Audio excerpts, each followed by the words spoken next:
This will be the good life. This is what we live for. So how's it going, boss? It's going good, man. I appreciate everything you letting me come out here and speak, man. No problem, man. Thank you for coming on 24 Podcast, man. Just for the audience, everybody always know this podcast is, like I said, it's not about trying to get likes. It's not about reality TV. It's about education, entrepreneurship, and yourself as an entrepreneur. Is that correct? Yes, that's correct. All right. So before we get started, man, before we really get into the meat and potatoes, I want you to kind of briefly tell the audience who you are, what your name is. My name is Skylar Whitfield. I'm from Casa Grande, Arizona. I grew up in a little town right in between Phoenix and Tucson. Yes, I'm really from there. I was just about to say, I ain't never heard nobody say they're from Casa Grande. I'm from Casa Grande, man. Yeah, and you rep it. You're proud of it. Yeah, I'm really from there, bro. Okay. So I found you on Instagram. I see a lot of your posts, man. Very motivational. A lot of positivity. But I don't even really know too much what you do. I just know you're an entrepreneur. Okay. So before we really get in, briefly tell us a little bit about yourself. All right. I own group homes called Another Chance Group Home. Okay. I got into the business. My mom's been owning daycares for 20 plus years. And so she helped me branch out and get to the group homes because I was going down the wrong road. I started off playing basketball. When that didn't work out for me, I got into the group homes. So I mentor kids, man, from the ages 8 to 18. Okay, so let's rewind that some, right? Yeah. So before you get there, what high school you went to? I went to Casa Grande Union High. Yeah? It's only one high school when I was going. All right. So when you was going to high school, like, was it always your dream to be an entrepreneur? Did you have other goals before that? Like, tell me a little bit before I know now you're into the group home, but before that, like. So in high school, man, I wanted to go to the NBA.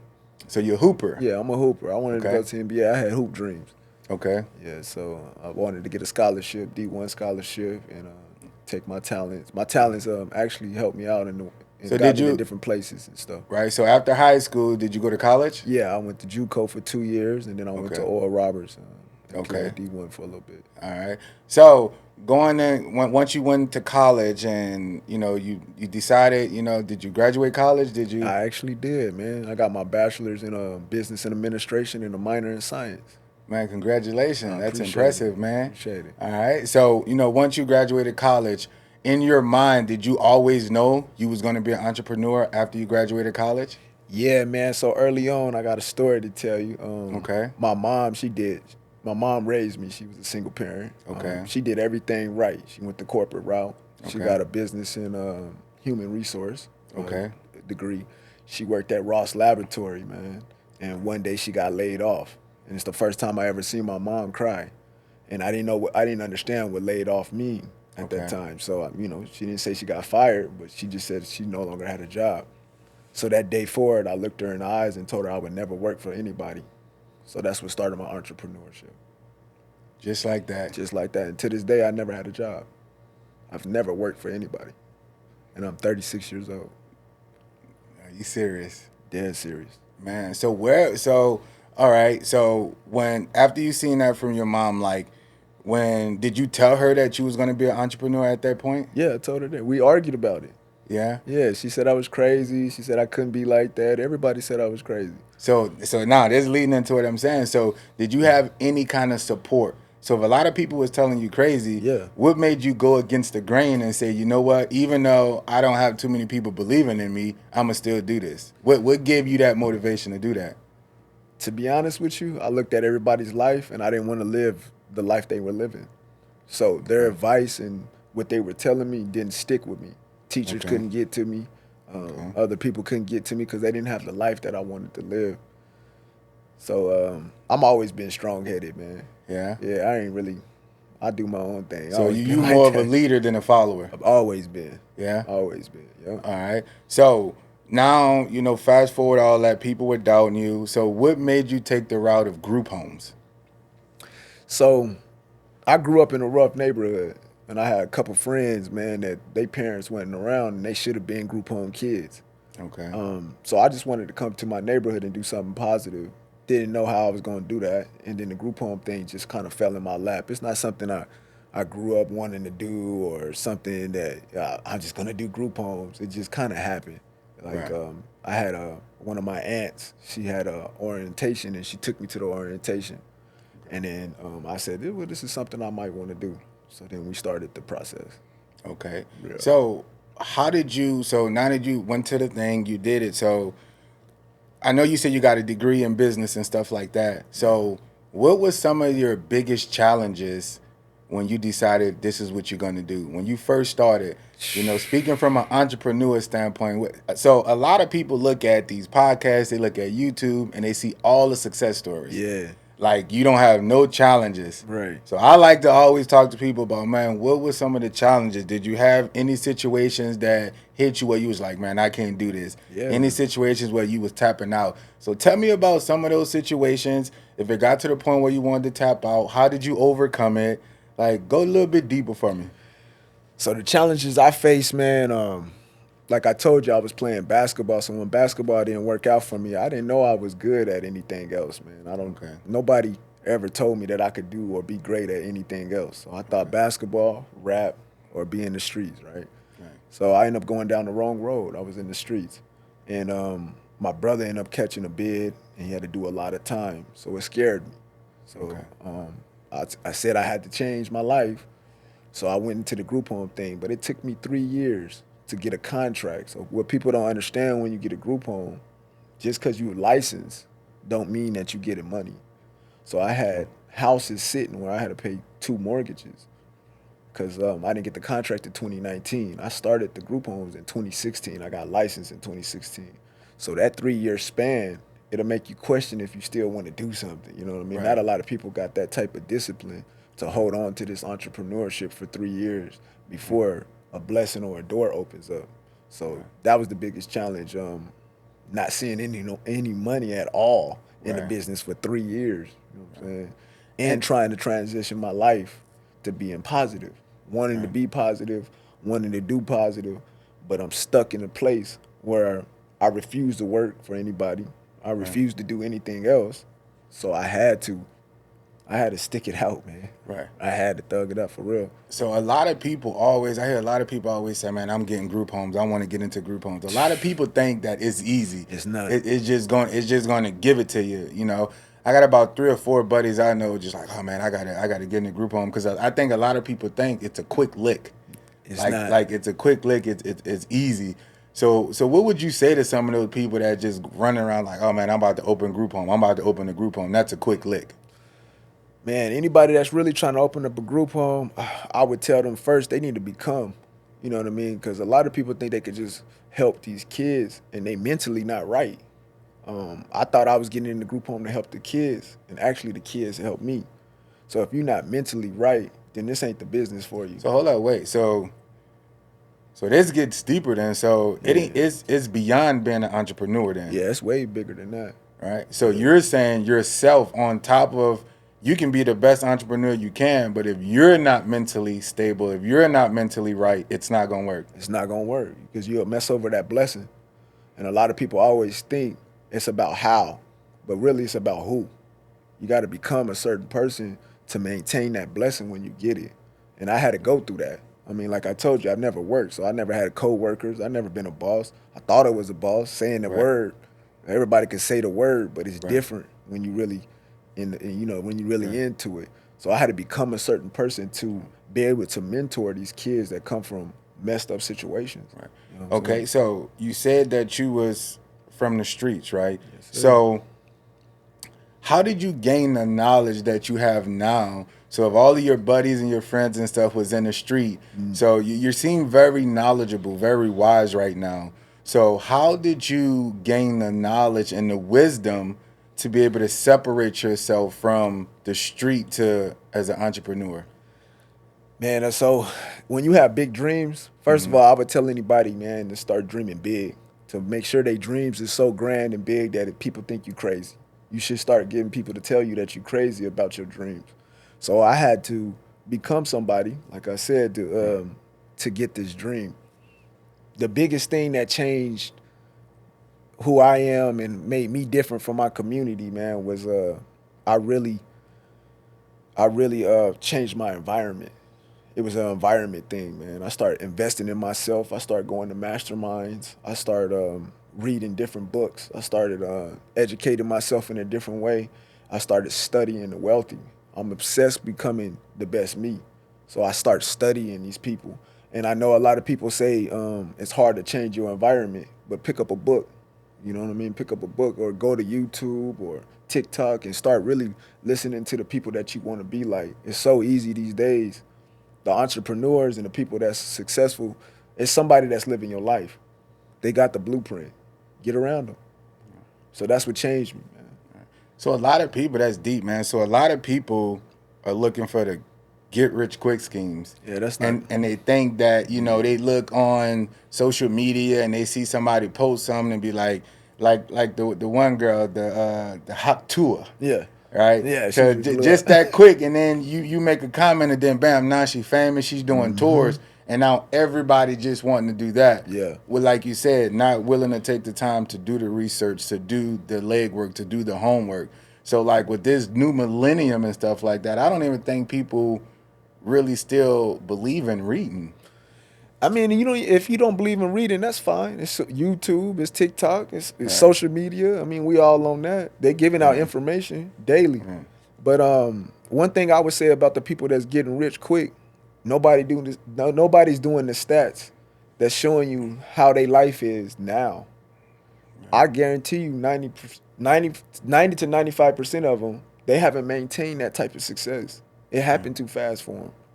So that's how you see people go broke. That's why you see NFL players, NBA players, you be like, dang, he signed for $200 million and he broke. It's because he ain't the person to be able to maintain that. And a lot of people need to work on their self-development, man, development. You know what I mean? They need to work on their mindset and their mental. And that's how you continue to maintain those blessings. So just hearing that, man, I think, you know, just me following you on Instagram and stuff like that, like you said, I think it's so much more than just saying the word entrepreneur. Yeah, it's way And more. I think some of what you said is important too. Self-development, mindset, health.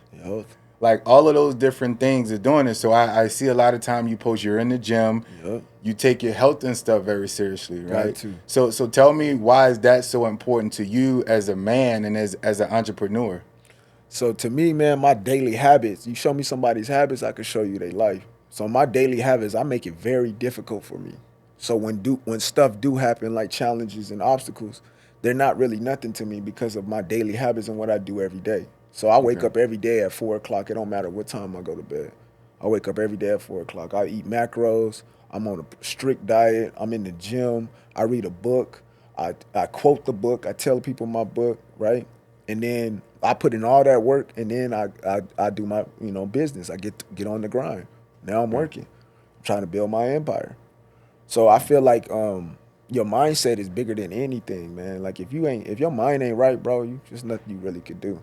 They can't take that away from you.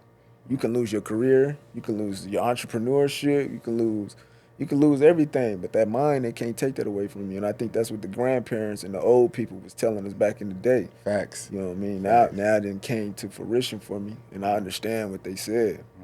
So how important is consistency? Man, it's discipline to me. Discipline? You know what I mean? Discipline and consistency, that's the only two keys that you need to really succeed.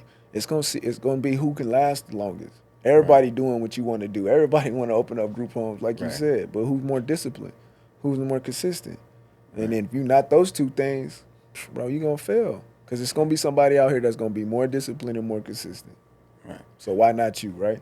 Right. So in your business, do you have a team around you? I do. I have a great team, man. It's a lot to do with my family. You know, my mom is a big part of my team. She's a beast with the paperwork. Right. So and I'm honest about stuff that I'm not good at. I'm not good at the paperwork. Right. But I'm good at running the business. I'm good at the finances. I'm good at really being around the kids. That's what I do. You know what I mean? So how important is a team for you, or a team in general for an entrepreneur? And how, when you tell me how important it is, tell me, how do you find that balance, right? And I'm asking that because I read a book not too long ago, and people, I forgot, and you may know the quote, people said before, it's like, you are who like the 5 people around you or some kind of like that in your circle. So Yep. how do you be able to continue to grow with the people around you, and how you select who those people are around you? So I believe in, I'm law of attraction, man. I'm really big on law of attraction, and you're attracting what you put out. So whatever you put out, you're gonna get back, right? So if you bullshit, then you're gonna get bullshit back, man. If you genuine, you passionate, and you got the love for whatever you gonna do, you're gonna attract them type of people. That is a hard question, man, because people could change up on you any day. Right. So long as you solid, and long as you stay disciplined, and long as you consistent, I think people will follow suit. You know what I mean? So I've been leading by example more than just talking. And my team, I think I've made them better. I think I made them better. So they might have not been where they at now until I level myself up. When I level myself up, they automatically level themselves up. So then our team end up being better. Tell me, how do you balance your personal life and business, right? and when I talk about that too, and I'm gonna let you go wherever you want to go with it. Yeah. But the big thing I mean too, like with that is, like you said, coming from the streets, and some of your buddies that may not agree and say, "Oh man, the streets is for me," right? So how you able to balance that? Like if you notice there's people around you, and say it's one of your homeboys that's been with you from day one, Yeah. and you realize that, okay, he's going in a totally different direction, right? How do you balance that? Or how if you have family members or whatever where they're bad apples, Yeah. right? Yeah, So man. how are you able to balance that, and how you able to go, right? So I don't balance it no more. I tried for many years to balance it, to be 1 foot in, 1 foot out. It don't work. So if you don't align with me and my morals and my principles, I got to keep going, man. My dreams and my why, my kids is my why. My family, my why, mean more to me than my day one that I grew up with that don't want to change. Okay. I'm not jeopardizing my livelihood or who I want to be or the man I am for nobody. So it's But lonely. But okay, I didn't mean to cut you off, but what if Yeah. they come back and like, man, you lame, man, I you get fake, that. man, I you. get all of that. So with the peer pressure and social media, if they be like, oh man, Sky, man, he lame, he fake, or whatever the case may be. Yeah, I get all of So that. questioning your character, right? So Yeah. that don't bother you, that don't upset you. It don't bother me because I know who I am. And being lame and fake to them might be successful to me. So it's just terms, bro. Right. And to be real with you, they really mad at the fact that they can't get out the way I did.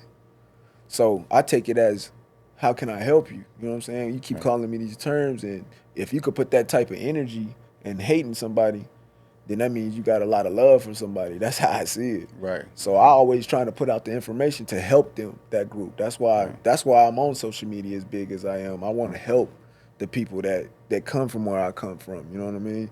And it's okay if you call me lame. But my life and I love my life, bro. I love my life. I have peace of mind. I have the greatest peace of mind that I ever had coming out them streets. You know what I mean? So you could just genuinely see that. So if anybody hating on that and you believe that, y'all the type of people I don't want to be around anyway, man. Right. You know what I'm saying? So do you have any regrets from switching over? No, not one. None. None. I'm happy. I'm glad. I'm thankful. Do you believe in regrets on your life? Nah, regret nothing is on my arm. Nah, I don't believe in no regrets, man. I think everything is for your greater good. Everything that you come across in life is to make you better. So I don't regret nothing. I'm fortunate that I made it out. You know what I mean? Because ain't no difference from my friend Tony and my friend Robert and me. We did the same things. But they got 68 years, 25 years, and I'm free. So it's my obligation to give this knowledge, man. I'm grateful that you even brought me on this podcast because people need to hear this, man. You know what I mean? Right. I don't have no regrets. I'm in my kid's life. I'm a father. I'm a man. Take care of my responsibilities, man. Ain't nobody taught me that. I learned all this on my own. Yeah. So, so get a little deep, get a little personal. So when you say that, was your dad in your life? My dad, he was there. I think he got mad at the divorce and the child support. You know how some men get mad at the money that they got to pay. Right. So he was there financially. Right. But as far as taking care of me as a man, I gravitated to the wrong people. He wasn't there. So I ask you that because a lot of people, especially as a young black man as well, I hear the stigma of, oh, okay, well, if their dad not in their life, then they always going down the wrong hole, or they can't be successful. And what you just said, I tell people that's an excuse, It's an right? excuse. So how was you able to overcome that, not having that father figure there to do that? Like what made you, like, I'm just curious, man, because a lot of people play victim. Yeah, that's especially as a young black man. A lot of people play victim. They want to find, oh, it's because of the president. It's because of my dad wasn't there. It's because my mom was single. It's always playing the victim, right? Yep. So I always want to figure out for the people that have came out, the people that have overcame it, right? How? Man, they gave you the people, everything that you naming is examples of what not to do. They gave me the example. You know what I mean? You know what it did to me as not having a father in my life. You know what it did to me to see a single mama grow up. You know what I mean? So I just say, bro, the victim mentality is it's poison out here, man. People got to take accountability. They need to understand what that word is. And to grow to your greatest self, bro, you got to take accountability. All them excuses ain't going to do nothing for you but keep you in the same position. So I just wanted better, bro. I always wanted to be better. I always wanted to be better. I always wanted to be my goal is to be a billionaire, man. I want to own the Suns, man. So I got a long way, you know what I mean? I don't got time to be thinking about daddy issues. You know what I'm saying? And single mama issues, man. I want to own the Suns. I was supposed to go to the NBA. I didn't go to the NBA, but I want to own the team now. Right. Yeah, I want to write the checks now. Right. Yeah. So when you say you got to dream big, yeah, that's like you really mean that. Yeah, I mean that. I want to own the NBA. I want to own the Suns. A percentage of the Phoenix Suns one day. Right. Yeah. Man, and what made you get the mindset of these big dreams? Like, is it a book you read? Is it do you got a mentor? It's just you. This is me. This is me. But yeah, I do got a mentor, man. Right now, I got a coach named Wes Watson. He helped me with my self-development, my physique, and my mindset. He's a big mindset. I got another mentor named Jerome Maladino. He helped me with the real estate, multifamily and stuff.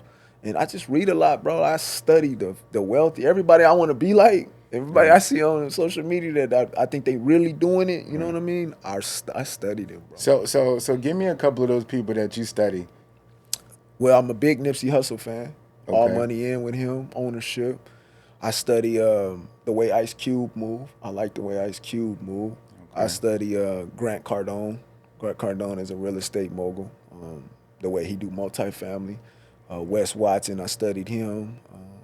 That's just a few, man. So I heard you say group home, but you keep saying real estate. So you dabble in the real estate too? Well, I got in real estate on accident. Every home I own 3 group homes. I own all the homes. Oh, yeah. Yeah, so I own the homes. And then I own my 2 personal homes. So I own 5 homes. So I always say I got in real estate on accident. I have a dream of building an apartment complex for my kids. So I wanted to do multifamily. So I started getting into real estate to figure out how to do new construction. Okay. So I wanted multifamily apartment complex for the kids, man. So I can give them a better placement. You know what I mean? They get their own little apartment, 2 bedroom, 2 bath, maybe some like independent living. You know what I mean? Because they never have. I wouldn't say never, but they don't have many options for kids that turn 18 after the state. Most of them go homeless, man, and they be in messed up situations after they leave my care. Right. And I can't help them, you know what I mean? So that's a goal of mine too. That's deep, man. Yeah. So, so for people, so every show I always say, I need you to drop a gem, right? Yeah. And when you say a gem is basically for those young kids that's watching, not just the kids in your group home, the kids in any group homes, the kids on the block, the kids anywhere. If it's one piece of advice, one gem that you can put out there that people can look at this clip and say, man, like, and they can come back and they can start DMing you and saying, man, bro, that changed my life. Yeah. What would that gem be? That gem would be, man, keep going, bro. understand that this is a marathon. Understand that if you keep showing up and you keep trying to be better, better things will happen for you. Another gem I would say is really work on your self-development, man. There's no better than your self-development, your mindset, your fitness that's going to get you to the places that you want to get, man. If your mind ain't right, your body ain't right, that's the real wealth. Ain't nothing going to be right in your life. So I would say those three things, man. And keep showing up. You got to show up. Yeah. Got to show up. So what is your motivation if you get up and as an entrepreneur, this is what people don't understand as an entrepreneur, if you get up and you sick, Yeah. if you get up, you're not feeling well, do you have the option to just stay in bed? No options. I don't have that option at all. All right. I have to show up. So what's your motivation when you're stressed, when you're down, when you're out, when you're not feeling well? What gives you that motivation to say, you know what, I got to keep going? My why, man, my kids is watching me. My son watching me. You know what I mean? My daughter watching me. My people that love me, they watching me. And I didn't realize how many people were watching me until, you know, they told me in certain situations, man. So your why got to be bigger than your reason of not going to work or your reason of being sick or your reason for your excuses, man. So my why, bro. It's my why. That's deep, man. So do you have do you mentor people? Do you offer do you do consulting? Do you Yes, man. I got a couple programs, man. I do mindset training and nutrition, and I mentor people. I help them, you know, get their mind right, get their business right, get their credit right, whatever they need help with, man. I'm here to give value. I think that's my obligation and that's my duty. Man, y'all hear it here, man. So listen, make sure right here is going to be dropped down. This is his Instagram handle. Make sure you go follow him, DM him. Man, like I said, if we had enough time, we'll go this just the bare surface of it, right? I appreciate you. So, bro. you know, a lot of time we're going to tap into, man. So our next season, what we're going to be doing is tapping into entrepreneurs where we actually go to you and follow you around. Okay, cool. And see so people can really see you get you know what that work look like. A lot of people think as an entrepreneur you just sit back and, you know, get your mani and petty or whatever, but Right. they don't understand it's a real grit, it's a real grind, you know. Yeah, so man. we would love to come down. I don't even know if I've ever been in Casa Grande. Yeah, but you can come down though. So Hey, one more thing I wanted to say, man. I want the young people to fall in love with the work, man. The work is where you get your worth. You know what I'm saying? Fall in love with the work. A lot of people don't know how to work, man. They think that it's supposed to happen in 3 months, 4 months. It can happen in 5 years, 6 years. Keep showing up. You never know your day, man.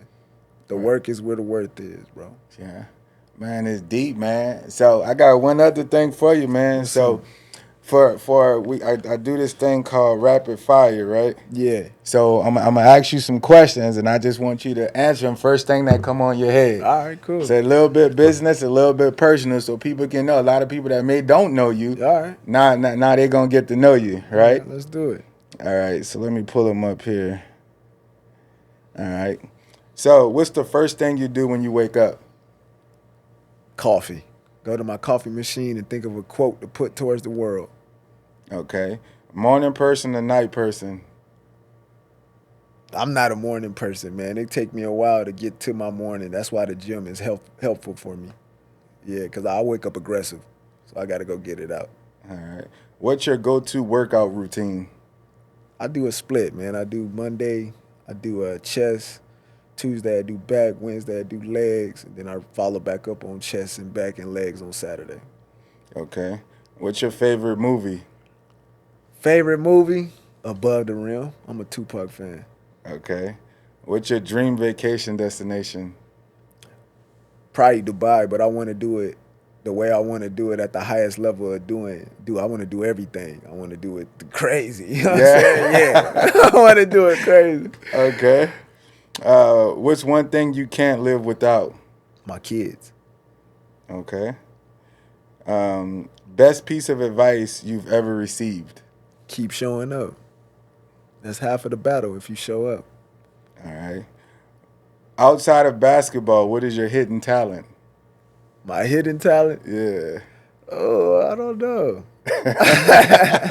I can speak very well, man. And yeah, women love me. So What's a favorite way to unwind after a long day? probably reading the book, man, or I really map out my day for tomorrow and make sure I crossed off some of them goals that I'm chasing every day. Okay. What's your favorite hobby? Basketball. I play basketball. Okay. If you can have dinner with any 3 people, dead or alive, who would they be? My brother Jamie that passed away, he'd be number 1. Show him that who I am today. Number 2 would probably be J. Cole. I like the way J. Cole think, man. And then number 3 would be Grant Cardone, because he a billionaire. So I'm trying to get around some billionaires. All right. Most memorable moment of your life? Most memorable moment of my life is the day I bought my mama a house, man. I bought her a house in 2022. It was probably the greatest day of my life. I felt like I went to the NBA. I felt like I walked across that stage. You know what I mean? That was probably Like the you greatest. got drafted. Yeah, I felt like I got drafted that day. Okay. One thing on your bucket list? I want to go to Bali, man. I want to go to Bali and check it out. Yeah? Yeah. All right, couple more. What's your favorite type of music, and who's your favorite artist? Right now, my favorite artist is Nipsey Hussle. My favorite type of music is, hip hop and rap. But I listen to a little bit of everything, man. I don't discriminate when it comes to music. I love music. All right. Best gift you ever received? The best gift? Recently, I just got for Christmas. Mm-hmm. I got courtside seats to the Suns game, New Year's Eve. Yeah? Yeah, man, I ain't never been on the court. So it was like I was living my dream because I want to own the Suns one day, and I want to go to every game on courtside like that. Right. Yeah. Who was they playing? They played the Magic. The Magic? Yeah, Okay. they played the Magic. All right. What's your favorite quote? Don't quit. And you cross off the IT and off of each one of them, and it says do it. Yeah? Yeah, you got it back there. Yeah. That's my favorite quote. That's your favorite quote? Yeah, I told Amber that. Yeah, okay. Yeah. No, man, that's dope, man. So definitely, man, I like to do that, man, so just people can kind of know you from kind of both sides, man. Like I said, really appreciate you being here. Appreciate so you, like I man. said, man, make sure you guys go follow him. Man, very educated brother, man, very skilled, very knowledgeable. Thank You can learn a lot from him. So before we head out, is there anything else you want to tell the people listening? Nah, that's it, man. Y'all follow me at sky.wit. Sky with 2 Y's, man. All right. So make sure, guys, check out season 2. We're going to go down to Casa Grande. Is Casa Grande or Casa Grande? I say Casa Grande to be a little slang, but it is Casa Grande. All right, we're going to go down to Casa Grande. Yeah. We're going to follow my mans around, man. Let you guys see behind the scenes, man, how he really get in, man. Yeah, Until next time. I appreciate you, bro, too. Thank you. All right, bet. Sure.